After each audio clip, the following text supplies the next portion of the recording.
नमस्कार, मैं हूं विजय मांडगे और हमारा आज का मुद्दा है संकट में अवसर। कहते हैं कि संकट हमेशा अपने साथ अवसर लेकर आता है और विनाश में हमेशा सृजन की संभावना छुपी होती है।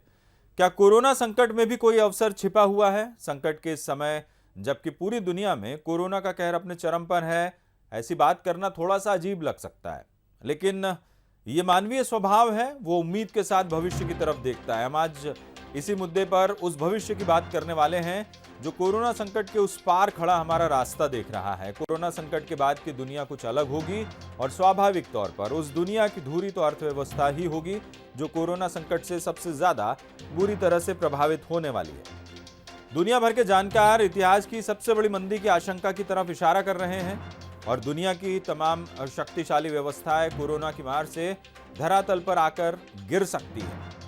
दुनिया भर के देशों के आर्थिक संबंध भी इससे प्रभावित होंगे। तो कुल मिलाकर सब कुछ नए सिरे से आकार लेगा और इस आकार में हमारी यानी भारत की क्या स्थिति होगी, दूसरे प्रदेशों की क्या स्थिति होगी, मध्य प्रदेश की स्थिति क्या होगी या होनी चाहिए, आज हम इसी मसले पर चर्चा करेंगे।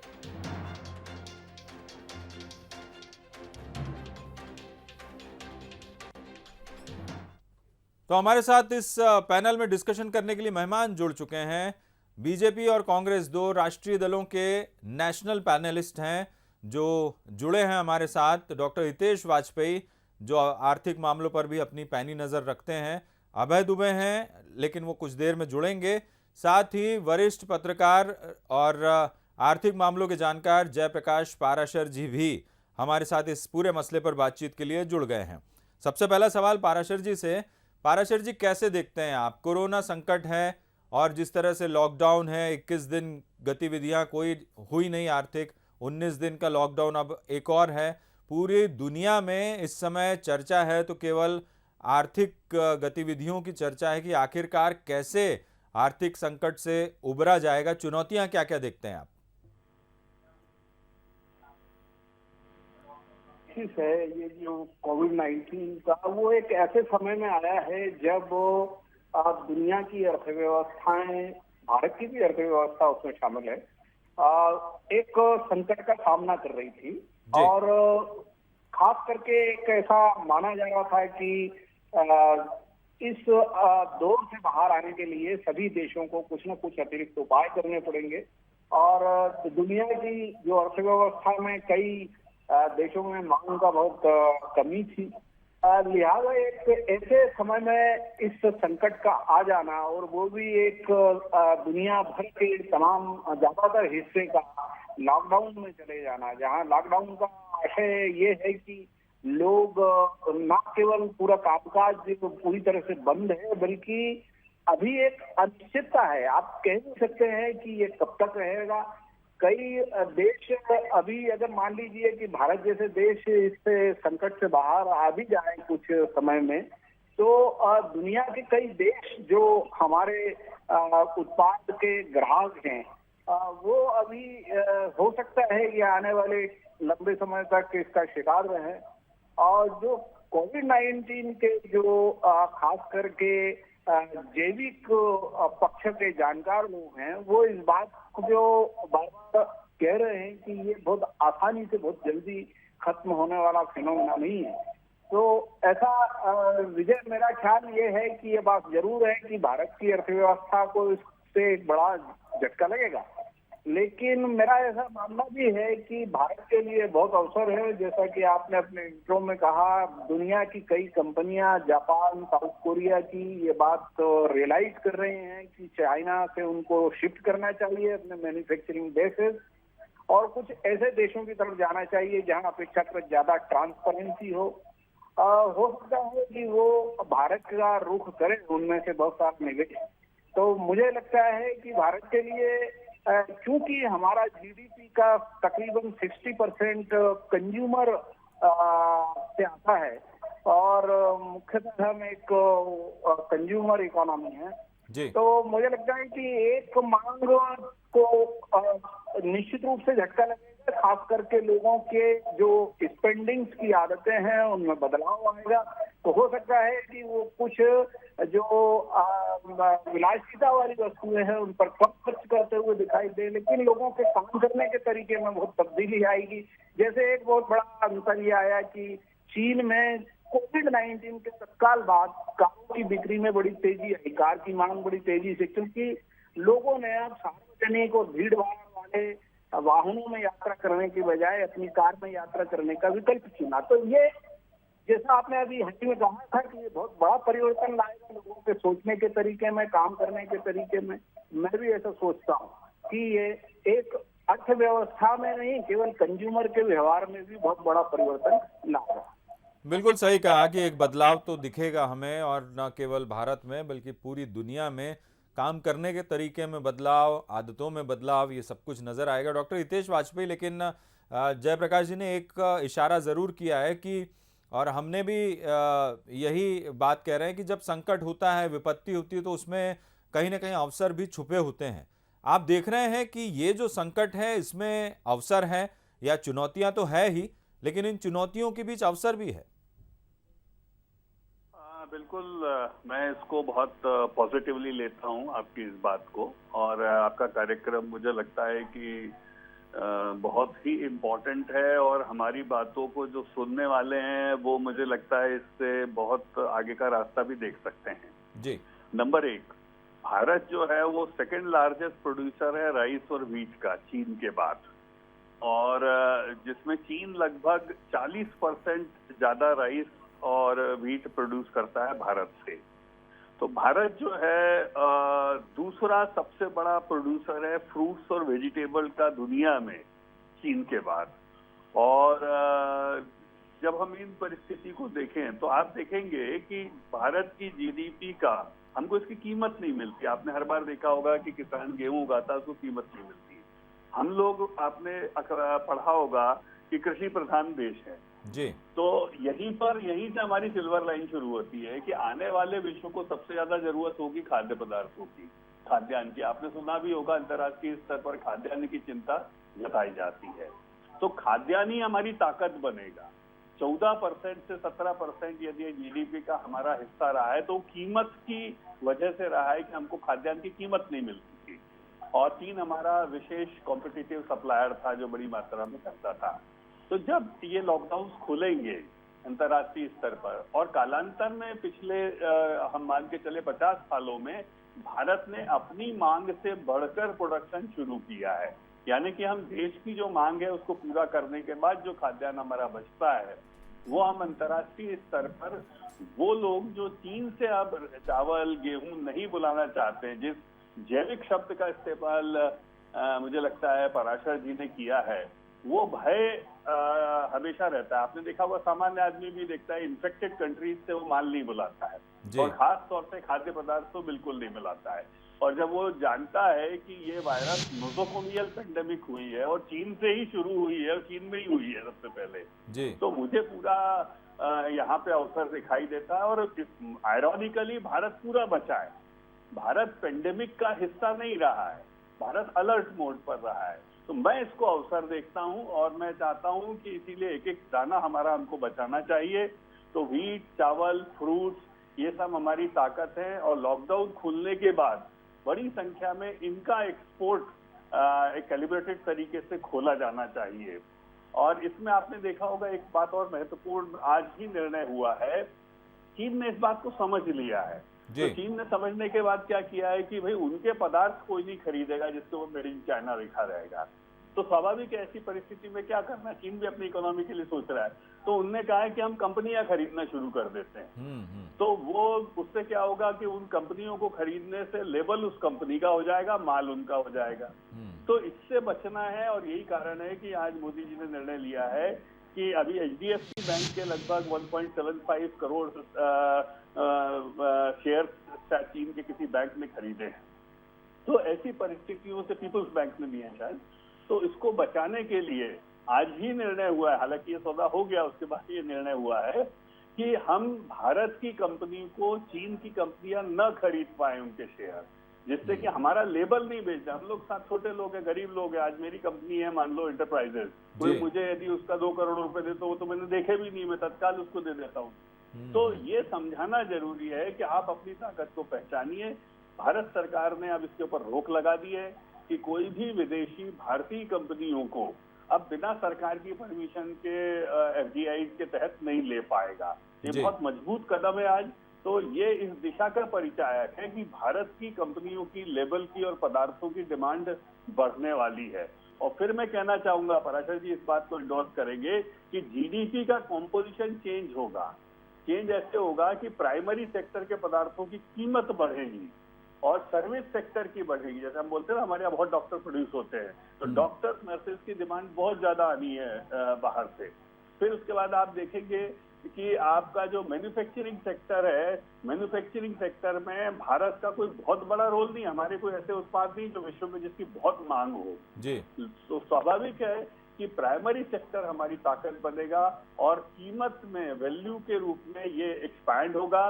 तो फिर मैं आपसे कहना चाहूंगा, इसमें मध्य प्रदेश का भी बहुत बड़ा रोल है, क्योंकि मध्य प्रदेश गेहूं और चावल के उत्पादन में देश में महत्वपूर्ण भूमिका निभाता है जी। इसीलिए बार बार मैं कह रहा हूँ, इन दो फसलों को बचा के रखो। इनकी अंतर्राष्ट्रीय कीमत आपको बहुत अच्छी मिलेगी, बहुत अच्छी मिलेगी विजय भाई।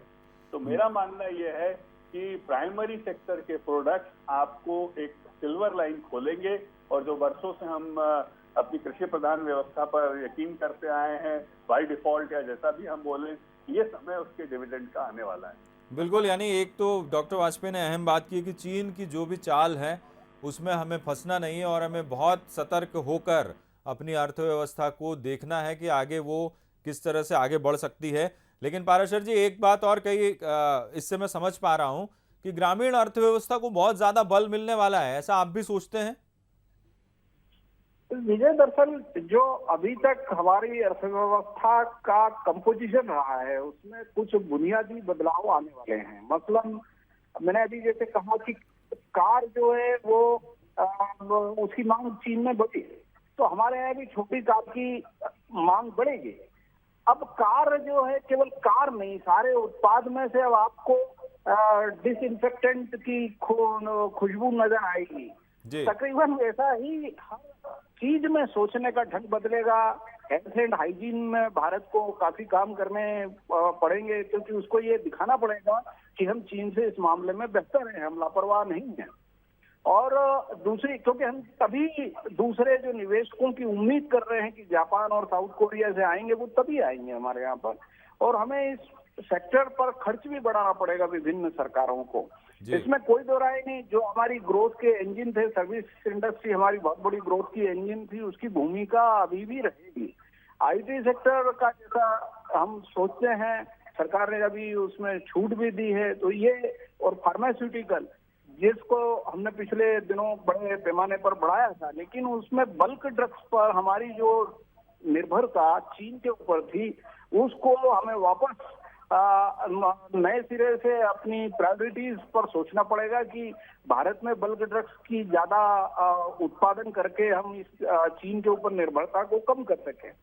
तो इसमें कोई दो राय नहीं। जैसा अभी डॉक्टर वाजपेयी ने बताया कि चीन का एक स्ट्रैटेजी है और दुनिया में कई देशों ने उसके इन इरादों को भांपते हुए पहले से ही काम करना शुरू कर दिया था। और जब HDFC के 1% शेयर जब उन्होंने, उनकी सेंट्रल बैंक ने अभी एक्वायर किए, तो भारत में बड़ी चर्चा हो गई। राहुल गांधी ने भी पिछले दिनों उसके बारे में एक अपनी प्रेस कॉन्फ्रेंस में खास तौर पर जिक्र किया, सरकार को चेताया। तो मुझे लगता है कि ये उसके इरादे जरूर चीन के लिए हैं कि जो कारपोरेट्स, जो कंपनियां कोविड-19 के बाद लिक्विडिटी की कमी के कारण कमजोर पड़ गई हैं और जिनको सख्त जरूरत है लिक्विडिटी की, वो उनकी तलाश में। तो एक तो भारत की जो सरकार है उसको सबसे ज्यादा जोर इस बात पर देना पड़ेगा कि अपनी जो बैंक्स हैं, फाइनेंशियल इंस्टीट्यूशंस हैं, उनको ताकत कैसे दी जाए, उनको इस दौर में मजबूत कैसे बनाया जाए, क्योंकि कई कारोबार फेल होने के कारण उनके NPA बढ़ने का भी खतरा है। तो जैसा कि हमने देखा, रिजर्व बैंक ने हाल ही में लिक्विडिटी बढ़ाने के उपाय किए। इस तरह के उपाय सरकार को करना पड़ेगा। ऑब्वियसली सरकार के पास कोई चारा नहीं है, उसको जो बारोइंग्स करनी पड़ेंगी। तो मुझे लगता है कि हमारा जो पूरा उद्योग और व्यवसाय का कंपोजिशन था, मतलब जो घटक थे, जो बनावट थी, जिसकी जो हिस्सेदारी थी, उसमें बड़े व्यापक बदलाव आएगा। एग्रीकल्चर और जो फ्रूट और वेजिटेबल्स की जो उद्योग है, ये जो काम है, ये फूड प्रोसेसिंग को हम बड़ी ताकत बना सकते हैं। हमारे पास निश्चित रूप से एक बड़ा मौका है, हमें इस पर बड़ा गौर करना चाहिए, क्योंकि चीन के उत्पाद, जो मेड इन चाइना का जो ब्रांड है, उसको बड़ा झटका लगा है पूरी दुनिया में। और मुझे लगता है कि बहुत सारे देश इसको लेकर के बहुत सतर्क होंगे आने वाले दिनों में। तो भारत को बड़ी काशसली इन सारे जो अपॉर्चुनिटीज पैदा होने वाली है, उनका अध्ययन करके, और अपने यहाँ जो कमजोरी है, अभी तो हमें तत्काल सबसे पहले इस बात पर गौर करना चाहिए कि हमारे जो इंदौर जैसे शहर हैं, जो यानी आप समझिए $35 बिलियन की इकोनॉमी 2019 में इंदौर की हुआ करती थी, और मध्य प्रदेश की कम से कम आप समझिए 25 to 30%। तो ऐसे हर प्रदेश में जो भी हमारे कोविड-19 से ग्रस्त हैं, उनमें प्रमुख इंडस्ट्रियलाइज्ड जो सिटीज हैं वो इसकी गिरफ्त में हैं। तो उनको कैसे मुक्त किया जाए, और उसी के बाद हम उस अपॉर्चुनिटी का लाभ उठा पाएंगे। बिल्कुल सही कहा आपने। और एक तो कोरोना संक्रमित जो शहर है, कम से कम उन्हें उनसे दूर करने की ज़रूरत है। लेकिन डॉक्टर वाजपेयी, एक वर्ग ऐसा भी है, हमने बात की ग्रामीण अर्थव्यवस्था को तो बल मिलेगा, जैसा आप कह रहे हैं कि अवसर देखा जा रहा है, लेकिन एक बहुत बड़ा तबका, एक वर्ग हमने देखा कि जब लॉकडाउन हुआ था तो दिल्ली से मजदूर पैदल ही पलायन करते हुए अपने अपने राज्यों की तरफ गए। ये वो वर्ग है। ये एक संभावना ये भी जताई जा रही है कि बेरोजगारी की दर बहुत ज़्यादा होगी। क्या इससे पार पाने के लिए भी कुछ हमें कदम उठाने पड़ेंगे? ये भी एक चुनौती आप देखते हैं? देखिए, मैं थोड़ा सा डिफर इसलिए करता हूँ क्योंकि मैंने पहली लाइन ये शुरू करी थी कि हमारा जीडीपी का कॉम्पोजिशन चेंज होगा जी। तो जब जीडीपी का कॉम्पोजिशन चेंज होगा तो हमारी चुनौती बेरोजगारी की सबसे ज्यादा इस वजह से थी कि हमारा प्राइमरी सेक्टर से सेकेंडरी और टर्शरी सेक्टर में पलायन नहीं होता था, ट्रांसफॉर्मेशन नहीं होता था। तो इस वजह से हमारे यहाँ बेरोजगारों की संख्या बहुत ज्यादा थी कि जो 14% जीडीपी में कंट्रीब्यूशन देता है कृषि सेक्टर, उसमें एम्प्लॉयबिलिटी 54% से ज्यादा है जी। तो ये एक बहुत बड़ी, ये राष्ट्रीय स्तर पर, और मध्य प्रदेश जैसे राज्यों में आप सोचिए 80% है प्राइमरी सेक्टर में रहने वाले लोगों की संख्या।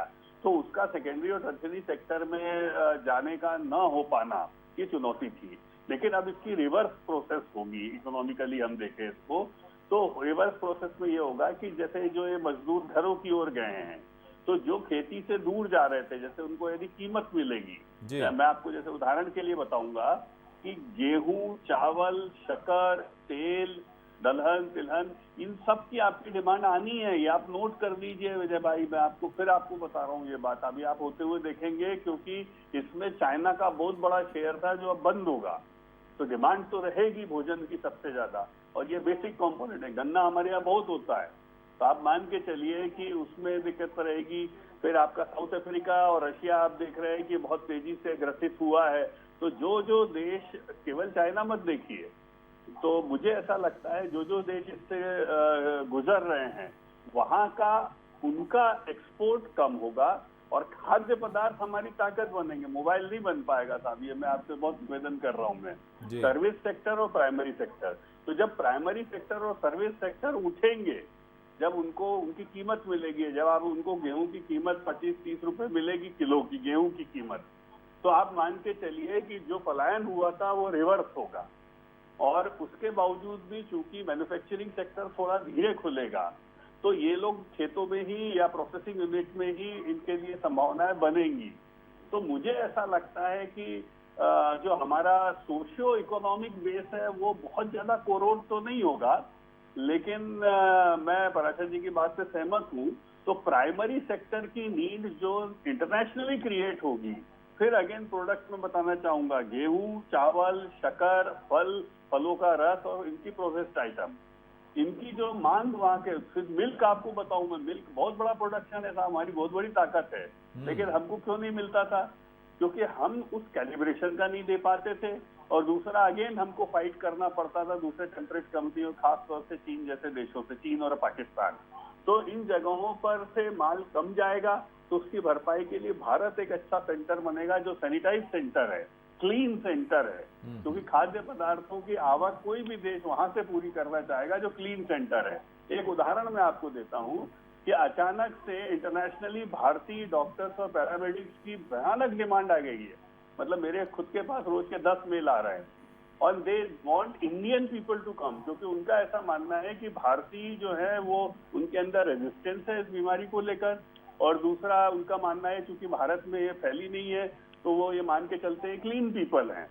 तो एक क्लीन कंट्री के रूप में आप मान के चलिए कि यूरोप में हमारी डिमांड बढ़ेगी, और जब प्राइमरी सेक्टर को इसकी और सर्विस सेक्टर को कीमत मिलेगी तो एम्प्लॉयबिलिटी वाला जो आपका हुआ है काउंटर बैलेंस जरूर होगा। बिल्कुल। तो ये माना जाए, जैसे आपकी बातों से मैं ये समझ पा रहा हूँ कि अभी जिस तरीके से आर्थिक व्यवस्था को लेकर हर किसी के मन में जो संशय है वो थोड़ा सा उसे रिलैक्स हो जाना चाहिए। पाराशर जी, आप भी ऐसे ही सोचते हैं कि थोड़ा सा अभी देखने की जरूरत है कि आगे होगा क्या जब तक लॉकडाउन है और उसके बाद की स्थितियां? दरअसल विजय, दो बात है। एक कि इसमें तो कोई दो राय नहीं कि अभी थोड़ा अनिश्चितता का माहौल तो है। अभी सरकार के जो नीतिकार होंगे उनके सामने भी ठीक तरह से ये स्पष्ट नहीं है कि फाइनली कोविड-19 का असर भारत पर कितना रहेगा। ये अभी हमें लगता है कि हम इससे बाहर आ गए हैं, लेकिन जब पूरी तरह से लॉकडाउन को हम खत्म करेंगे तो लोगों का व्यवहार इसके प्रति क्या रहेगा, वो क्या सार्वजनिक स्थानों पर उस तरह से मिलने जुलने की प्रवृत्ति से बचेंगे या नहीं बचेंगे, हम कहना थोड़ा मुश्किल है। क्योंकि ये वायरस अब हमारी जिंदगी का एक हिस्सा रहने वाला है, ये कहीं जाने वाला नहीं है। बिल्कुल। तो एक तो ये इसका एक पक्ष है। दूसरा पक्ष ये भी है लेकिन कि जो हालात हैं, मतलब आर्थिक स्तर पर वो सरकार के सामने चुनौतियां हैं। वो चुनौतियां फाइनेंशियल भी हैं। बैंकों को हमें बचाना है, उनको जो बिजनेसेस है उनको बचाना है। मुझे लगता है कि हम आर्थिक तौर पर तो सर्वाइव कर जाएंगे। और हमारी जो ग्रोथ रेट जो वर्ल्ड बैंक के IMF बता रहे हैं, मैं उससे ज्यादा आशावादी है। वो 2.8 उन्होंने, एक ने बताई है, एक ने 1.5% बताई है। लेकिन मुझे लगता है कि हम इसमें तो जल्दी ही आ जाएंगे, उबर जाएंगे, लेकिन हमें थोड़ी लंबी अवधि की जी, जयप्रकाश जी की आवाज़ साफ नहीं आ रही है, लेकिन उन्होंने बहुत महत्वपूर्ण बात की है कि अभी क्या असर होगा जब लॉकडाउन 2.0 खुलेगा, उसके बाद लोग इसे किस तरह से लेते हैं। एक आखिरी छोटी टिप्पणी डॉक्टर वाजपेयी आपसे, ऐसा तो नहीं है कि लॉकडाउन 2.0 जैसे ही खुलेगा उसके बाद जो है जो स्थितियां बनेंगी उसको लेकर भी सरकार बहुत सतर्क है, सब कुछ नज़र बनाकर देख रही है कि कैसे क्या स्थितियां बनेंगी? बिल्कुल विजय जी, और यहाँ पे मैं दो बातें बहुत महत्वपूर्ण है जो कहना चाहूंगा। नंबर एक, चूंकि GDP का कंपोजिशन चेंज होगा तो मैं बार बार कह रहा हूँ भारत की इकोनॉमी का कंपोजिशन भी चेंज होगा। तो भारत की जब इकोनॉमी का कंपोजिशन चेंज होगा तो भारत के पैरामीटर्स जो वर्तमान में हैं वो पिछले मार्केट की वजह से थे जी। तो जब मांग और सप्लाई अलग प्रकार की रहेंगी तो ये पैरामीटर्स में भी चेंज आएगा। तो जो आपने कहा या पराशर जी जो ग्रोथ रेट को लेकर कहना चाहते थे, वो हो सकता है कि बहुत मैच ना करे पोस्ट लॉकडाउन सिचुएशन में। मैं इसको पॉजिटिवली देखता हूँ कि इसमें चूंकि जैसे एग्रीकल्चर की ग्रोथ रेट बढ़ेगी तो आप मान के चलिए सही कीमत मिलेगी तो वो कंपनसेट करेगी आपके मार्केट को। जैसे एक उदाहरण दूं, रशिया है, रशिया आपके आलू के मार्केट को कम्पीट करता है विजय जी। मैं आपको बता दूं, मैं जो चिप्स के आलू और जो फिंगर चिप्स के बनाए जाते हैं वो बड़े आलू होते हैं, तो वो आलू रशिया के बेहतर होते हैं हमसे, तो वो मार्केट हमसे ले लेता था, हम उसमें दूसरे नंबर पे आ जाते थे। तो जैसे ही अब रशिया आपने देखा हुआ 3-4 दिन से बहुत सीवियर फॉर्म में जा रहा है, तो ये इसको अभी रशिया को 3 महीने लगेंगे कम से कम इससे रिकवर करने में। तो भारत के पास ये डिविडेंड अगेन क्रिएट होगा कि हम क्योंकि इस महामारी से बचें, इसीलिए बहुत जरूरी है कि लॉकडाउन जो चल रहा है उसको सफल रखें, क्योंकि ये सफलता भी जरूरी है इकोनॉमी को खोलने के लिए। ये सब बातें मैं तब कह रहा हूँ जब स्टेज 3 ट्रांसमिशन में हम यदि नहीं एंटर होते, ये ध्यान रखिएगा विजय जी। लेकिन आज हम स्टेज 3 में नहीं है, लेकिन इसका यह अर्थ नहीं है कि नहीं जा सकते हैं। इसीलिए बहुत गंभीर होने की जरूरत है, सरकार की हर बात मानना चाहिए। तो ये इकोनॉमी की जितनी बातें हम आज कर रहे हैं थोड़ी प्रीमेच्योर हैं, ये आपको होती दिखेंगी। और यदि खुदा न खास्ता धोखे से होना नहीं चाहिए हालांकि, लेकिन हमें बहुत सतर्कता से इस दौर को निकालना चाहिए। तो मैं सिल्वर लाइन देखता हूं, जैसे मैंने कई उदाहरण दिए हैं। प्याज की बहुत डिमांड है इंटरनेशनली, मैंने उसको डील किया हुआ है समय। फिर आलू को है। तो भारत की जो अभी तक कमजोरी थी वो ताकत बनकर निकलेगी, तो मेरा ऐसा अनुमान है। बशर्ते हम इन लॉकडाउन और इन व्यवस्थाओं को जीत कर बाहर आ जाएं, तो इकोनॉमी में मैं आपके साथ हूं कि हमें कहीं ना कहीं अवसर मिलेगा। बिल्कुल सही कहा आपने डॉक्टर वाजपेयी, और अभी तो संयम बरतने की ज़रूरत है। और देखिए कि लॉकडाउन को यदि आप कामयाब बनाते हैं पूरे देश भर के लोग, तो उसके बाद जैसे कि इकोनॉमिस्ट सोच रहे हैं, डॉक्टर वाजपेयी देख रहे हैं, जयप्रकाश जी देख रहे हैं कि ये एक अपॉर्चुनिटी बन सकता है, एक अवसर में तब्दील हो सकता है। क्योंकि एक उदाहरण मैं ज़रूर देना चाहूँगा इस अपनी बात को ख़त्म करते हुए। जिस तरह से अमेरिका ने लॉकडाउन नहीं किया, उसने अपने देश में तमाम सारी आर्थिक गतिविधियां चलाए रखी, उससे कम बहुत नुकसान हुआ, उसके लोगों की मौत हुई। और उसके बाद एक रिपोर्ट सामने आई कि यदि अमेरिका बहुत पहले लॉकडाउन कर देता और जिन लोगों की मौत हुई है, जिन नागरिकों की मौत हुई है, यदि वो जीवित रहते, तो अमेरिका की इकोनॉमी में करीब करीब 6,000 करोड़ डॉलर, इस तरीके का एक फिगर सामने आया था कि वो बचा रह सकता था। यानी लोगों से, यदि आप लोगों को बचाएंगे तो उनसे आपकी इकोनॉमी भी ग्रो करेगी। ये एक बॉटम लाइन है, और इसी वजह से शायद सरकार ने लॉकडाउन का फैसला बहुत पहले लिया। और ये लॉकडाउन को कामयाब हर भारतवासी को बनाना है, तभी हम दुनिया के देशों के सामने अपने को मजबूती के साथ खड़ा कर पाएंगे। जयप्रकाश जी और डॉक्टर हितेश वाजपेयी, आपका बहुत बहुत शुक्रिया इस पूरी चर्चा में हिस्सा लेने के लिए। बंसल न्यूज पर खबरों का सिलसिला लगातार जारी है। मुझे दीजिए इजाजत, नमस्कार।